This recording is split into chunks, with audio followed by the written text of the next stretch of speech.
जर तुम्ही छत्रपती शिवाजी महाराजांना या ठिकाणी प्रमाण मानून जर कार्य करत असलात, तुम्ही जर दैवत बदललं असलं, तुम्ही जर एखाद्या राजकीय पुढाऱ्याला दैवत केलं असलं तर निश्चितच समाजाची वाट लागल्याशिवाय राहणार नाही. 18 पगड जातीतले लोक या ठिकाणी मराठा समाजाला शत्रू समजायला लागलेत.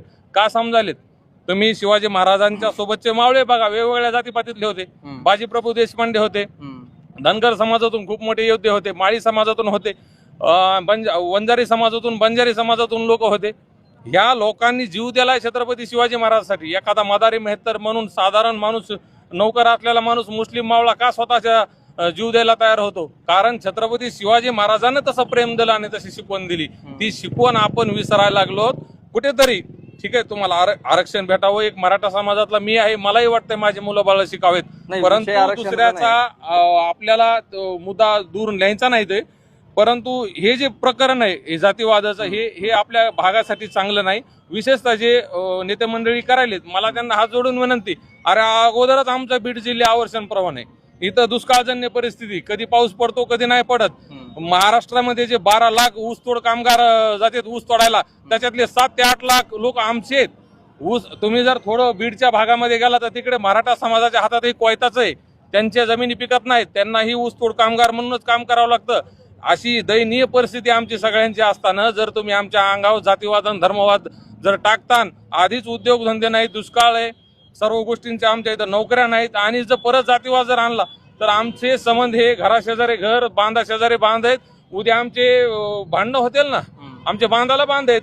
उद्या करार साहेब तिकडून मला शिवाय देते, मी करार साहेबाला देईन, तिथंच आमच्या हाणामाऱ्या होत्या, आमचे मर्डर होते. अरे हे थांबवा कुठंतरी, माणुसकीनं वागा, आणि तुम्हाला जे काही पद हवेत तुम्ही तुमच्या कर्तृत्वाने मिळवा. जातीच्या आधारावर कुठलंही पद मागू नका, जातीच्या आधारावर तुम्ही कुठलंही मंत्रीपद मागू नका, आणि कृपा करून आमच्या नेतृत्वाला बदनाम करू नका. आमचं नेतृत्व आदरणीय धनंजय मुंडे साहेब हे बहुजनांचं नेतृत्व आहे. आम्ही आमच्या प्रेमानं त्यांना निवडून दिलंय ना, आम्ही मराठा आहोत ना, आम्हाला कळत आहे आम्हाला कोणत्या माणसाला मतदान करायचे.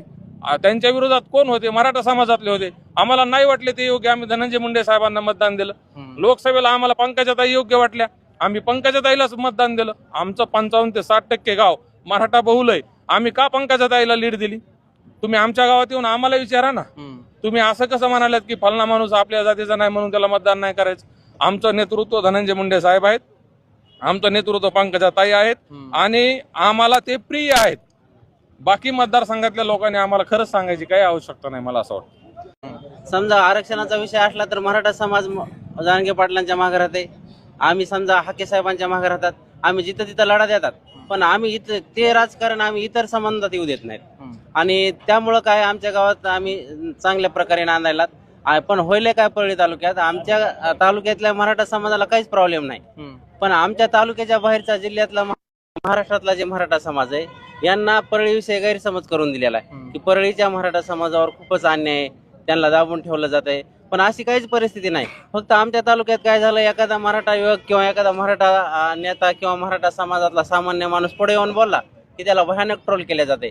अगदी त्याच्या आई माय, त्याच्या बहिणीपर्यंत, आईपर्यंत काही बोलले जाते, म्हणून लोक पुढे येऊन बोलायला घाबरायलेत. त्याच्यामुळं बाहेरच्या समाजाला वाटायला की मग हे शांत का बसायलेत. तर हे शांत बसण्याचं कारण ट्रोलिंग आहे, बाकी काही नाही. आणि त्याच्यामुळे बाहेरच्या समाजाला थोडा गैरसमज व्हायला आमच्या तालुक्याबद्दल.